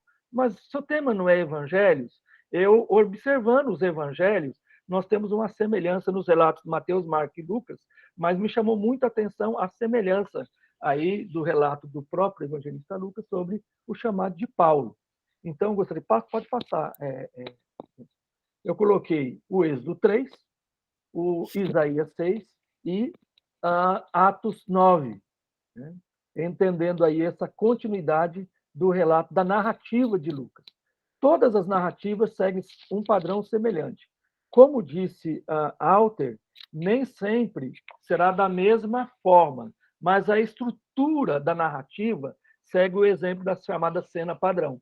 Então, vemos aí, no Êxodo, no verso 1 e 2, o chamado. Apacentava Moisés, estava num determinado lugar, o rebanho de Jetro, seu sogro, e, de repente, aparece-lhe o anjo, né? O chamado, a manifestação divina. Eu chamo de manifestação divina. Nós olhamos Isaías, no relato do capítulo 6, verso 1, a mesma coisa. Não semelhante, igual ao texto do Êxodo. Mas nós vemos aí, no relato de Isaías 6, no ano da morte do rei Uzias, apareceu a ideia desta visão, deste encontro com ou o eterno, ou o divino, ou Yahvé. E aí nós encontramos também em Paulo, no relato de Atos, através de Lucas, o aparecer daquele brilho, né? Atos capítulo 9, de 1 a 3, a aparição na estrada de Damasco de Paulo. Então ele vai seguindo a sequência. Na sequência seguinte, há um chamado, ou então uma atitude de ir até essa manifestação, ou pode chamar teofânica, ou cristofânica, ou qualquer outro tipo de manifestação divina. Eles seguem o mesmo padrão. Irei e verei, Moisés. Isaías, quando tem a visão, ai de mim. Ele tem aquela visão. E aí nós vamos perceber no relato de Paulo, que Paulo, ao ter aquela visão, ele cai por terra. Né? É uma manifestação aí. E no verso seguinte, nós encontramos, talvez aí, o que em Isaías ele chama de razão, né? Desse desejo de entender o que está acontecendo. Então, com Moisés, nós temos a manifestação, ele vai olhar, uma ousadia. Já em Isaías, ele entra em desespero, né? Uma sentença de juízo, né? Entendendo que ele estava diante do sagrado, do ser divino. Né? E Paulo tem essa questão do ouvir, diferentemente dos outros. Paulo não somente tem a visão, mas tem a questão do próprio ouvir. E aí, o chamado deles, pode passar, Jéssica, a continuidade aí, que eu chamo de ou objeção ou desejo de seguir. Né? As objeções, nós encontramos aí em Moisés. Moisés, ele praticamente ele não faz uma negativa firme, mas ele faz uma objeção da sua condição humana diante de um chamado tão grande. Isaías, da mesma maneira, ele se coloca numa situação de dificuldade em aceitar, mas ele aceita o chamado divino, a quem enviarei. E Paulo, na verdade, ele é conduzido por outros e vai seguir o seu caminho através da pregação do evangelho. Depois, na rua direita, vai acontecer o fenômeno das vistas que são retomadas e ele vai seguir o seu caminho depois do encontro com os apóstolos. Em todos os 3 casos, pode passar, Júlia, nós encontramos esses elementos que formam a cena padrão. Né? São semelhantes, não são iguais, mas nós encontramos manifestação, ambiente ou contexto, o chamado, a objeção ou aceitação. Tá? São comuns nessa cena padrão. Então, quais são os meus destaques e conclusões? Na maioria dos textos do Novo Testamento de chamado, esse gênero literário, ele primeiro apresenta Jesus como Kyrios, como Senhor. No Antigo Testamento, nós vimos lá através da citação de Alter, né, ou de Berger, desculpe, a questão do próprio Elias. Sempre haverá um senhor ou alguém com uma autoridade que vá fazer esse chamado. Então, isso se assemelha muito, né, ao Yahvé do Antigo Testamento. Segundo, a obediência à sua palavra, ela é tão abrangente que diante dela tudo e todos se submetem. Encontramos isso em Moisés, encontramos isso em Isaías, encontramos também em Paulo, e encontramos nos evangelhos na pessoa dos apóstolos, dos 12 apóstolos. Todos são desafiados e chamados, e eles obedecem a essa autoridade divina, né? No caso, Cristo, divino humana, né? Eles obedecem a essa autoridade. Terceiro, que trabalha com a cena padrão, como o Alter afirma, eu procurei relacioná-las aos fatos da vocação em Berger. Então, tentei juntar as duas ideias de Alter, né, para nós entendermos um caminho para a investigação deste modelo literário em outros chamados bíblicos. Né? Quando você trabalha, por exemplo, o livro dos Juízes, é possível trabalhar com juízes e é possível trabalhar com os profetas, né? E com os reis, o próprio Davi, né? A forma de chamado, a estrutura, ela funciona como a mesma. Então, essa é a minha primeira minhas observações no que diz respeito aí. Temos aí também a bibliografia, não sei se está aí, Júlia. Né? Está aí um pouco daquilo que nós pesquisamos, e esta é a minha apresentação. Obrigado, Gabriel, pela apresentação. Depois a gente conversa sobre alguns pontos e a gente segue agora com a última comunicação, que será feita pelo Lucas Viana de Oliveira Júnior, cujo título é o capítulo 5 do Evangelho de Lucas, um ponto de partida, vários caminhos. Lucas, se apresente e fique à vontade, por favor.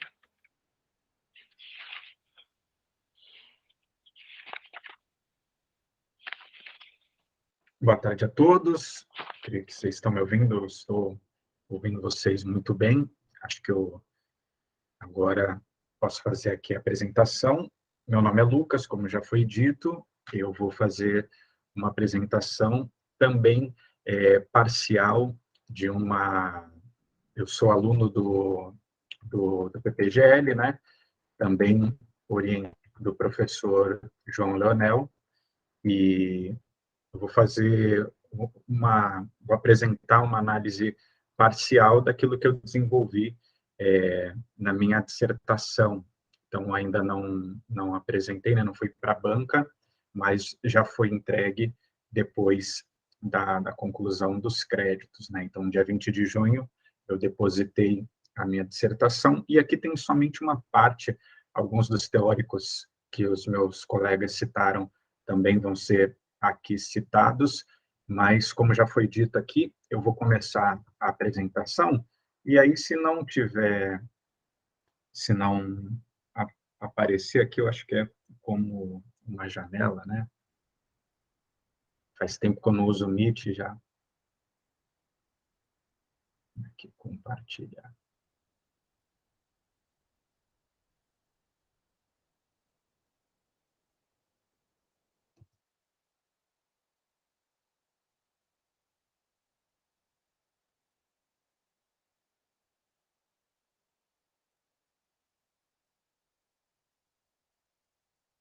Eu creio que vocês já estão vendo.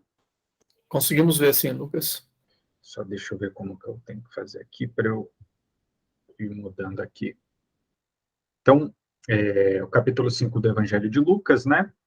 É um ponto de partida, vários caminhos. Então, o Evangelho de Lucas, como já foi colocado aqui, muito provavelmente, né, considerado o mesmo autor, né, da obra Lucas Atos. Em muitos momentos a análise das duas obras, né, vão relacionar vários pontos que são interessantes para nós, e como elemento narrativo ele apresenta um aspecto exclusivo, né, no Novo Testamento, porque além da formação do Evangelho, nós temos ali a continuidade da ação, com novos personagens, novas tensões, novos elementos narrativos, também no livro de Atos, né? Então, é a maior narrativa do Novo Testamento, e a partir daí, né, não vou gastar muito tempo na apresentação do corpus, mas é importante que a gente entenda que no Evangelho de Lucas, que é onde eu pretendo trabalhar nessa apresentação, nós temos a figura de Jesus como personagem protagonista, né, que vai ser desenvolvido pelo autor através de diversos elementos narrativos.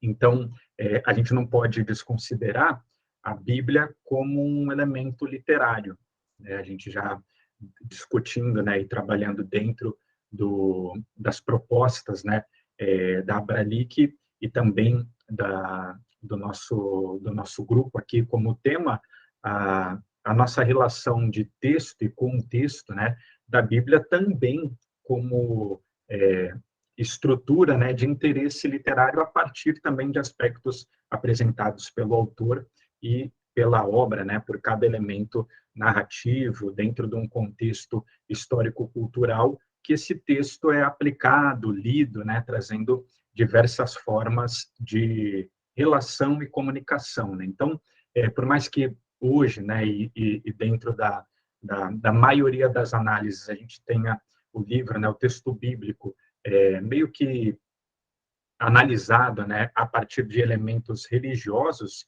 a gente tem ali um texto, né, que tem também como intenção última a comunicação, e o faz dentro de elementos que também as relações teóricas da análise narrativa são fundamentais para que a gente possa entender e desenvolver essa relação, né?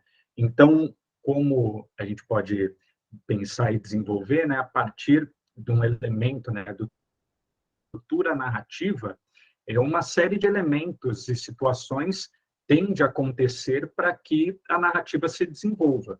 Então, dentro do ambiente narrativo, né, dentro do cenário, do espaço narrativo, onde esses personagens são apresentados, é necessário que aconteçam, né, tensões para que esses personagens se desenvolvam, né, para que esses elementos sejam apresentados ao leitor e se estabeleça esse processo, né, de comunicação.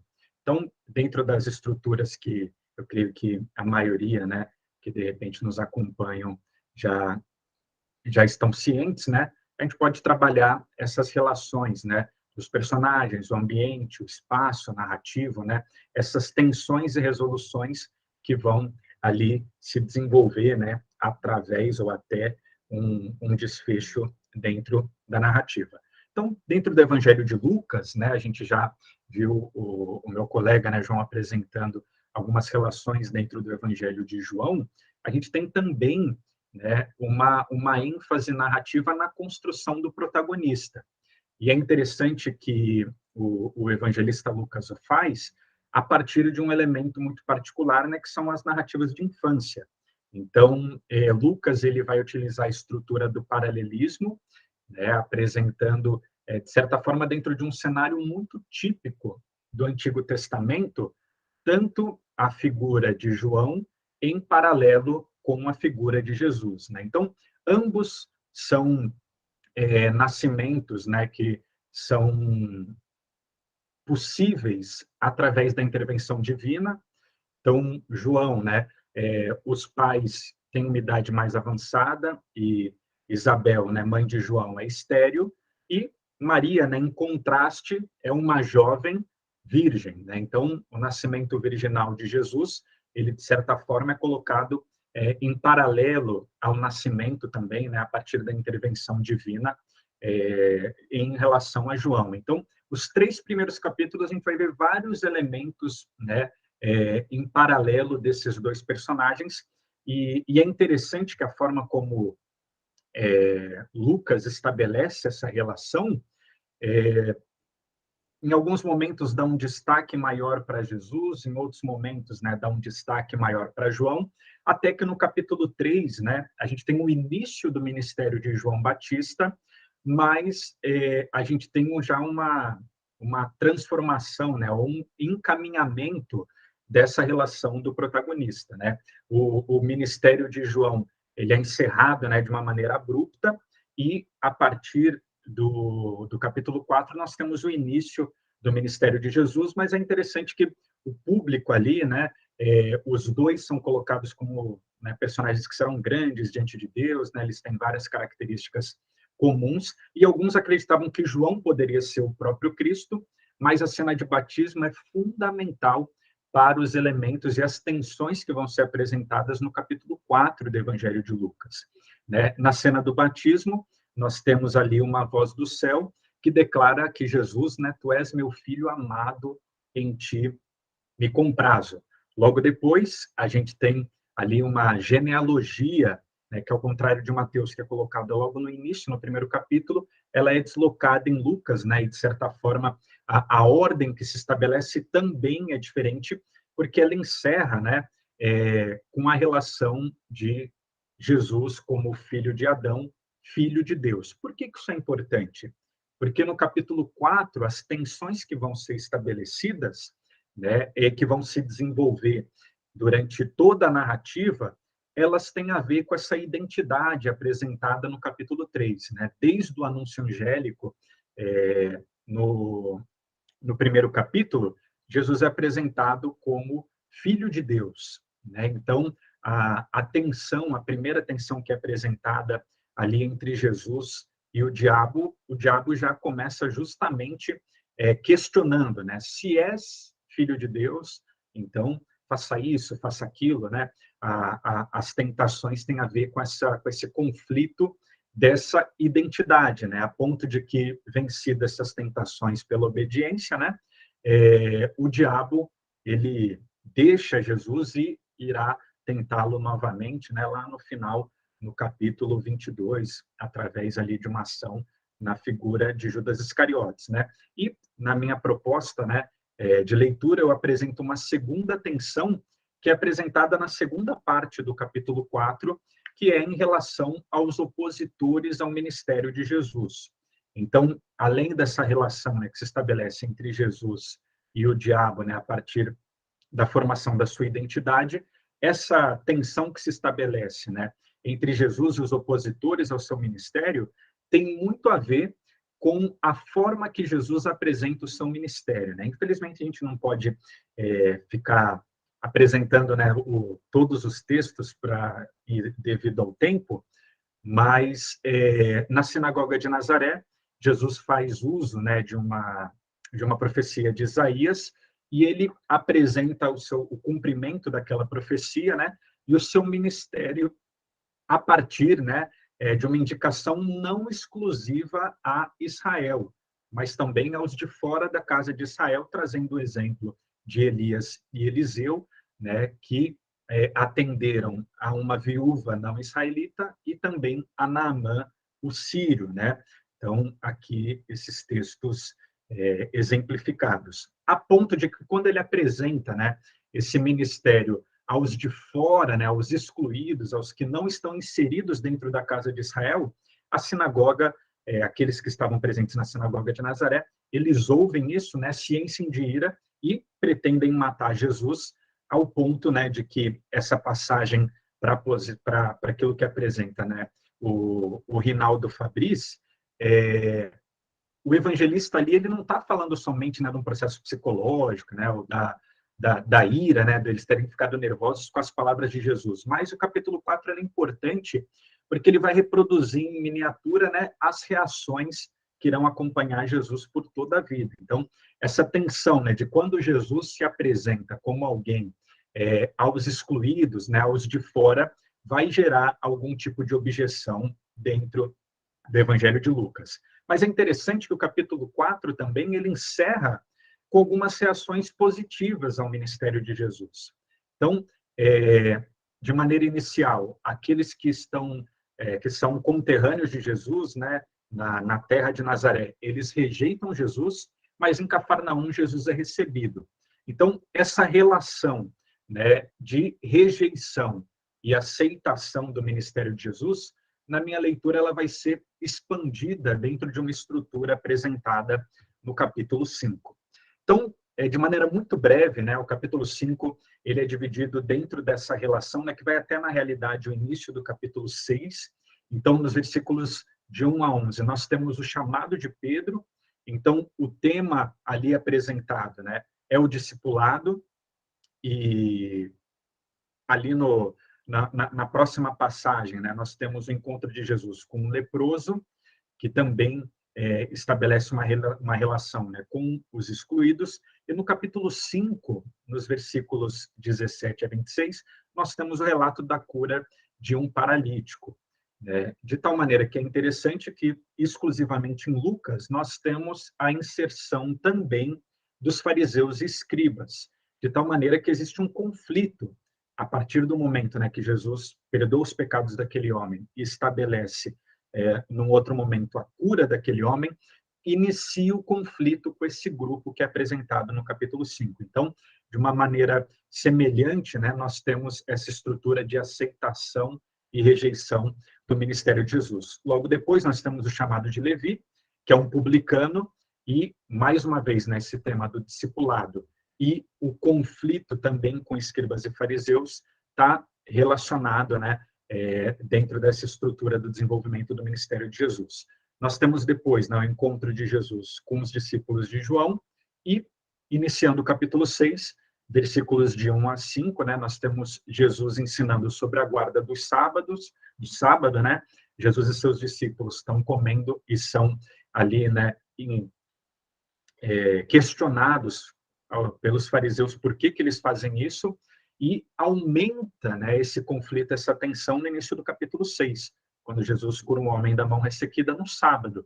E a trama narrativa é colocada, né, para os escribas e fariseus, colocam aquele homem ali para ver o que Jesus faria, e isso aumenta, né, a tensão de tal maneira que esse grupo, né, os escribas e os fariseus, já não toleram mais Jesus e, de alguma maneira, vão tentar encerrar o seu ministério.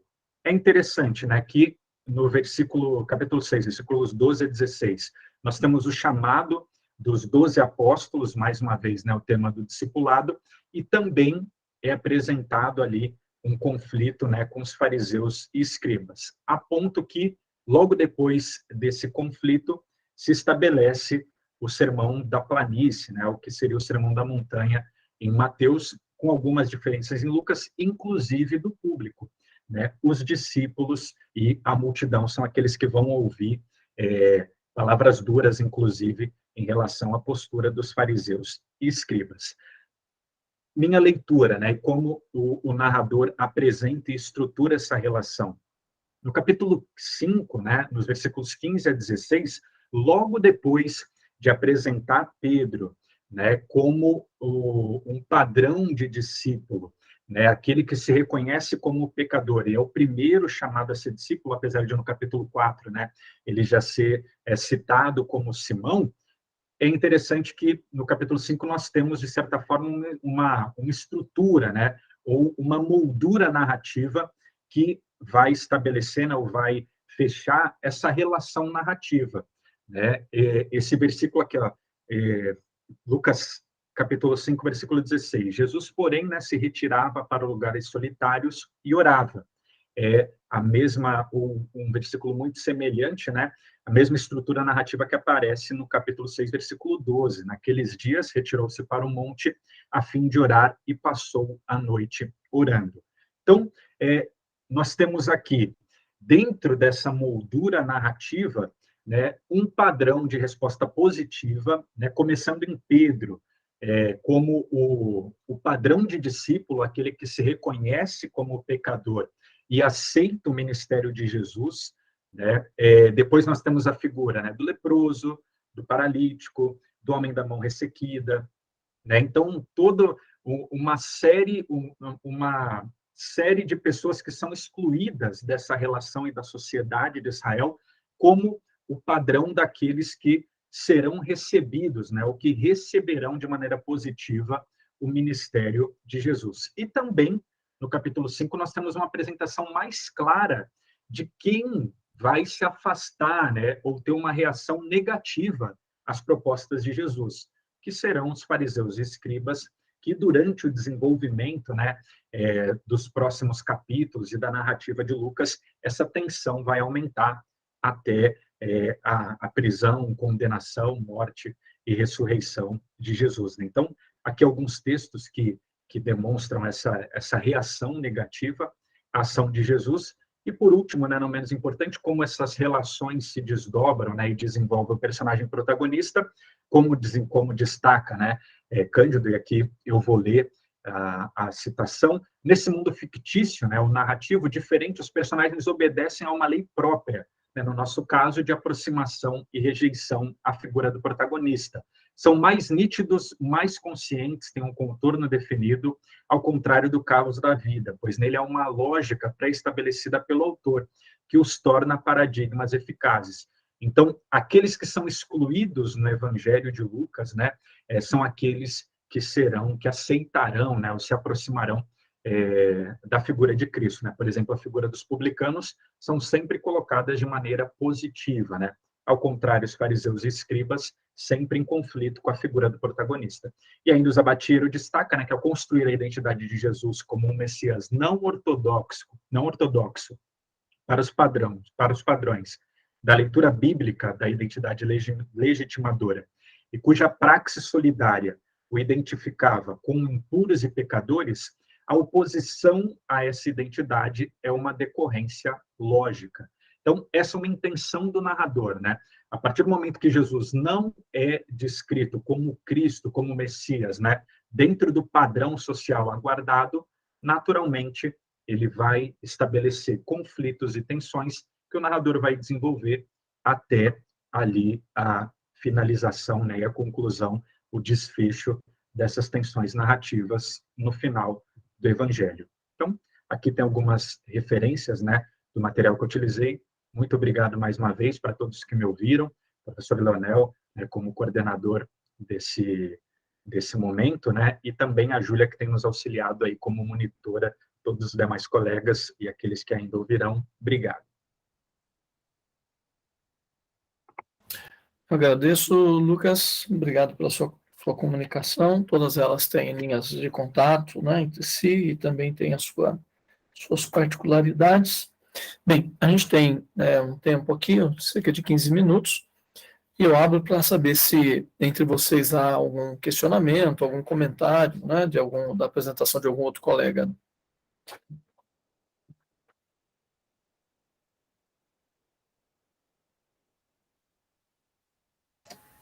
Queria parabenizar os colegas pelas excelentes falas, muito bom. Tudo dá vontade de gente de ler outras coisas, fazer outras pesquisas, né? A gente já mal consegue fazer isso da gente, mas a gente fica tão assim, parece que é tão bom, é tão interessante tudo. E queria só parabenizar o Gabriel aqui, todos estão de parabéns, mas eu só me lembrei de fazer uma pergunta para ele. É porque você cita no seu corpus, né, três textos diferentes, e aí só me ocorreu se num daqueles textos ali, num daqueles exemplos, não se tratam de narrativas distintas, momentos distintos dos evangelhos. E aí era só minha dúvida era se pode seguir a mesma questão da cena padrão, mesmo se tratando de fragmentos, de momentos distintos do Evangelho. Se a gente poderia considerar que está seguindo a cena padrão, apesar de estar pegando cenas ou momentos cronologicamente distintos. Sim, eu parti do princípio que o Walter coloca, né, sobre aquela sequência lógica da estrutura. Eu trabalhei só com a estrutura, não levando em consideração a questão temporal. Né? Até na minha conclusão não apareceu, aí eu olhei aqui e falei, não falei sobre isso. Né? É possível que, por exemplo, Lucas tenha uma leitura da Bíblia hebraica para fazer aquela descrição, que ela é muito semelhante, ainda que seja temporalmente, em termos de tempo, tão distante. O modelo é muito semelhante. Eu trabalhei só com o aspecto das semelhanças que há no chamado ou na vocação, né, independente de ele estar solto dentro de um texto. Apesar que você vê o livro de Atos sendo um livro histórico, não sendo um evangelho, mas ele é uma narrativa, né? Uma estrutura de narrativa. Então, a partir deste olhar, né? O olhar muito mais de uma estrutura, ou um arquétipo, um modelo, né? Pensando será que os evangelistas, né? Os autores dos evangelhos, não deram uma olhada na estrutura narrativa do Antigo Testamento e aplicaram isso na questão da vocação, do chamado? Foi mais nesse sentido, não levando em consideração. Não sei se não, minha pergunta... Não, mas ótimo, não teria nenhum problema também, essa questão que você levantou, muito oportuna também, mas eu estava... Acho que eu não me fiz claro. Eu estava me referindo mais ao terceiro exemplo, que parece que tem lapsos temporais dentro da narrativa de Atos. Parece que você pegou de momentos diferentes, e pelo que eu entendi, constituindo uma única cena de conversão, mas me parece que são momentos, ou se não me engano, não tem como projetar o slide de novo, né? Eu não salvei aqui na tela. Mas a pergunta é só essa mesmo. Se não, entendi. Se dá para manter, se dentro de um dos exemplos você tem ali as cenas do chamado, mas envolvendo pessoas diferentes, em momentos diferentes do Evangelho. Se isso dá para constituir um único chamado que possa ser comparado com os outros, uma cena padrão, né? dois. Entendi. Em relação a isso, Antônio, eu não, como que eu posso dizer? Eu não pensei sobre essa questão, né? Se seria um momento único ou um tempo maior, né, a narrativa. Eu entendo que o escritor, né, ou o compilador, ele tenha sintetizado, né, um período, né, dando essa ideia do chamado. Esse foi o meu entendimento. Eu não pensei nessa questão de ser fragmentado, né, e de repente juntar tudo isso. Não consegui entender dessa maneira. Não sei se eu me Porque assim, eu tinha pensado que para a gente encontrar essa regularidade da cena padrão, seria necessário pegar 3 episódios fechados em si mesmos, né? Entendi. Em que se observasse a regularidade, mas me parece que você constituiu um dos episódios com fragmentos de vários outros momentos dos discípulos, depois de outro discípulo, salvo engano, é porque eu não salvei a tela, então não vou conseguir ser muito específico, mas é só para a gente pensar sobre isso. Se precisa ser 3 momentos de chamado específicos e fechados em si mesmo, ou se um desses chamados para caracterizar a cena padrão pode ser feito com fragmentos de mais de um personagem, mais de um momento. Foi só essa dúvida que eu tive. João Antônio, você permite entrar na conversa? Me vem à mente aqui o que o Gabriel coloca, que é a cena de vocação. E daí ele cita um texto do Novo Testamento, de Marcos, capítulo 1, se eu não me engano, depois pula para 2 textos de Lucas. Então, você está falando de Atos, mas eu acho que isso aí também se enquadra nessa questão, né? Aí a gente precisaria realmente ver o que o Klaus Berger, porque vem do Klaus Berger, né, Gabriel? Sim, Klaus Berger. O que o Klaus Berger está pensando. Mas como o Berger, esse pessoal aí dele, os amigos dele lá, tal, trabalham muito numa perspectiva de uma sociologia da literatura, eu tenho a impressão que ele está criando um tipo ideal, né? Então, o que é o chamado verdade de vocação? Tem isso. Mas aí ele pega um relato que não tem todos os componentes, ele vai buscar em outros lugares os elementos para preencher. Mas acho que aí entra a sua pergunta, porque aí você cai numa abstração, né? Então, se você tem uma abstração, enfim, você pode abstrair como quiser, né? Porque a construção que o Gabriel está dizendo e que o Walter trabalha é de que você tem uma fixação de forma literária que surge do uso, né, constante e cronológico, né? Então eu tenho um autor que usou, um outro autor mais para frente, né? Me parece que é isso, né, Gabriel? Que olha para esse uso e identifica um padrão e acha interessante e coloca, e aí você vai criando uma espécie de uma tradição que ela própria gera um certo gênero, né? Ou aquilo que o Walter chama de cena padrão. Eu acho que o Walter e o Berger trabalham com perspectivas diferentes, né? Então aí precisaria dar uma olhadinha para ver exatamente isso. Mas, enfim, eu meti minha colher aí na conversa, viu, Antônio, viu, Gabriel? Não, excelente, foi muito bom. É porque, às vezes, a gente não consegue formular o X da questão. Você conseguiu sintetizar, foi excelente, é isso aí. Ok. Eu só penso assim que, para teóricos da literatura, Gabriel, eles podem pegar essa parte, né, de você pegar micro histórias diferentes para poder configurar um mesmo padrão. Então, o ideal, e penso eu, na minha humildade, é que você deveria tentar pegar um episódio fechado para caracterizar. Porque se você pegar momentos diferentes de episódios diferentes, aí fica relativamente fácil montar o padrão, entendeu?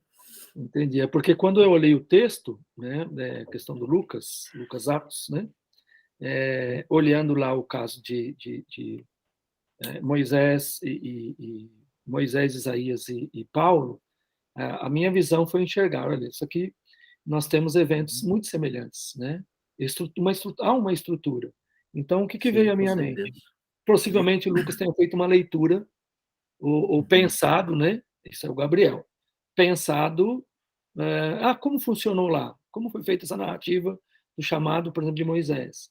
Aí você encontra uma estrutura, né? É evidente que falta-me, talvez, um pouco mais da profundidade, de analisar mais o texto. Não, eu acredito que não. Excelente sua pesquisa. Eu só acho que pegar o terceiro exemplo, pelo menos a terceira cena que você achou, você pegar um chamado inteiro ou só, que não envolva outros, Entendi. Porque senão fica parecendo que está pegando partes diferentes, de história diferente, para caracterizar o padrão. Talvez só tome esse cuidado. Ok. Outras interações entre vocês? Comentários, perguntas? Eu pedi que vocês me ajudem aí com sugestões de texto para a minha pesquisa sobre parábola. Eu já estou lendo algumas coisas do professor João, que é um mateano, né? Mas são bem-vindas, tá? Sugestões, aqui, agora, se não der tempo, depois por e-mail, qualquer momento, são bem-vindas as contribuições de vocês. Ok, Antônio. Bom, sobre o Gabriel já foi comentado. Eu vou fazer assim, algumas colocações, mas em virtude do tempo a gente também não pode ficar muito aqui, né, elaborando e tudo mais. Mas, enfim, eu faço todas e depois vocês podem conversar, que na realidade é mais uma provocação para conversa, né, de fato. Eu achei, viu, Antônio, bastante criativa e funcional essa proposta que você fala de 4 parábolas, né, com a mesma temática, etc. E aí você desenvolveu isso, a questão da recepção, muito interessante.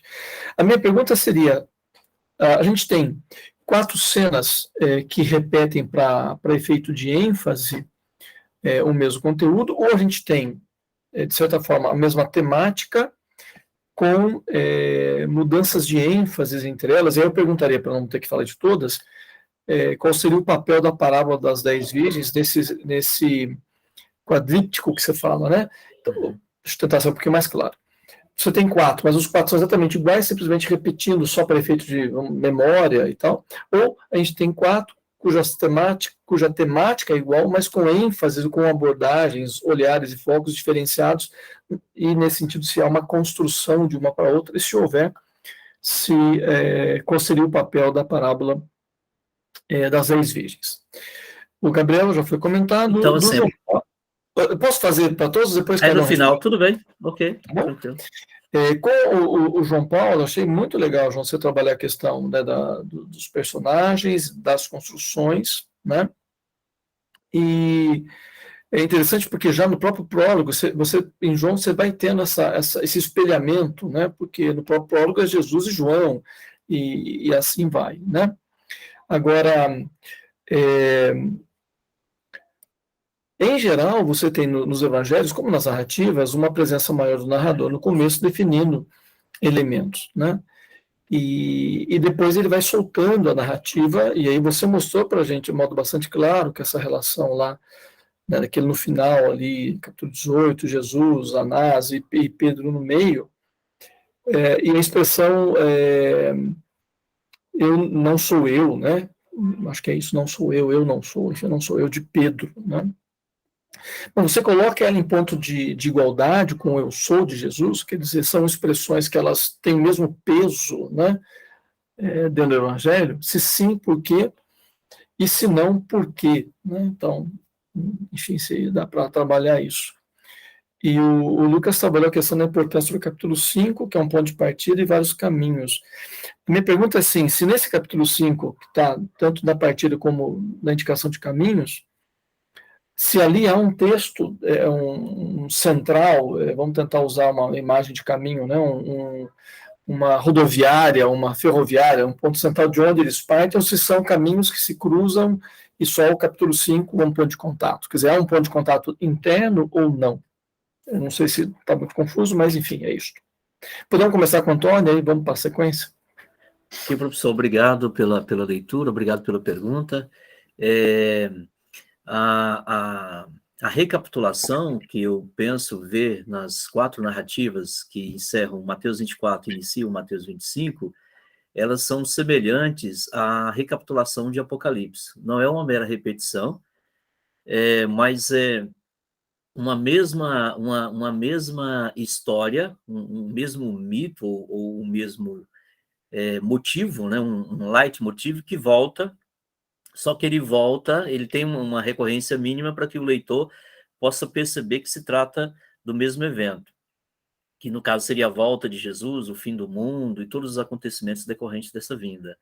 Porém, a cada vez que essa história é recontada, assim como já acontece também no Apocalipse, eu acredito que acontece até de certa maneira em Daniel, mas isso fica para um outro debate, nas profecias de Daniel, vai se trazendo novos elementos, alguns são ampliados, eu digo isso no artigo que gerou essa minha comunicação, alguns são ampliados e outros são secundarizados a cada vez que a história é contada de novo. Só para chamar a atenção, então, para tentar resumir, você tem como personagens recorrentes, nas 4 vezes que a história é contada, uma espécie de personagem trágico.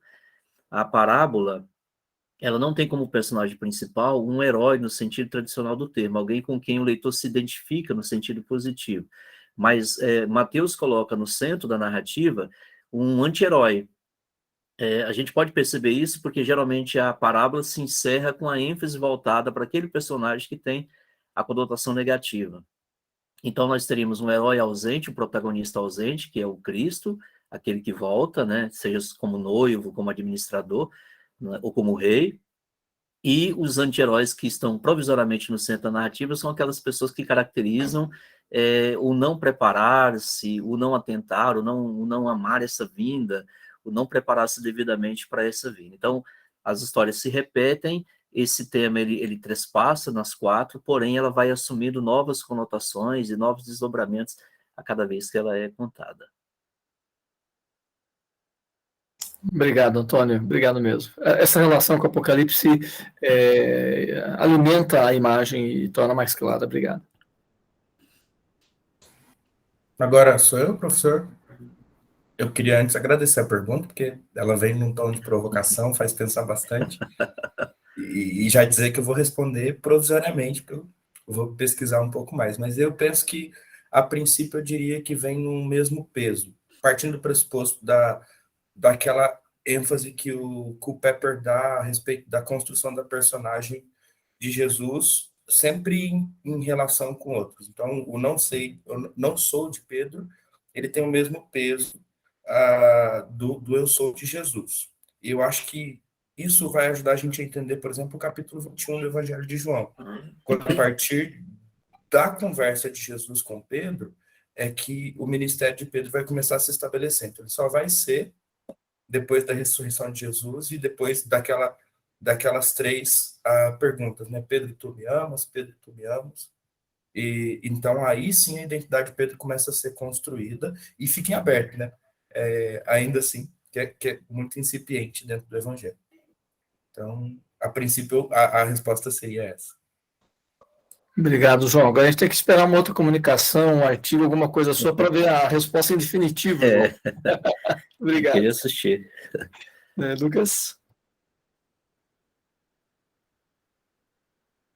Professor, dentro dessa relação, né, se estabelece, né, um elemento central, eu creio que é dentro dessa resposta indireta, né, de certa forma, a resposta é direta, mas a pergunta não é direta, né, que Jesus faz aos fariseus, né, e escribas. Eu coloco aqui no chat, né, que está no capítulo 5, versículos 30 a 32, porque além do aumento da tensão, né, no início do capítulo 6, também é a mesma relação que se apresenta lá no final, né, no fechamento do que a gente pode chamar aí do ministério da Galileia e também da viagem a Jerusalém, lá em Lucas, no capítulo 19, né, versículo 10, o encontro de Jesus com Zaqueu, em que ele estabelece também a mesma estrutura, né, a mesma ideia narrativa, né, o Filho do Homem veio buscar e salvar o perdido. Então, essa apresentação, né, esse conflito, essa tensão, que começa, né, primeiro com a identidade de Jesus, depois com a forma como ele apresenta o seu ministério dentro da narrativa do Evangelho de Lucas, como ali a citação do Zabatiero, né, ela não tem como ser apresentada ou desenvolvida sem apresentar essa relação de conflito.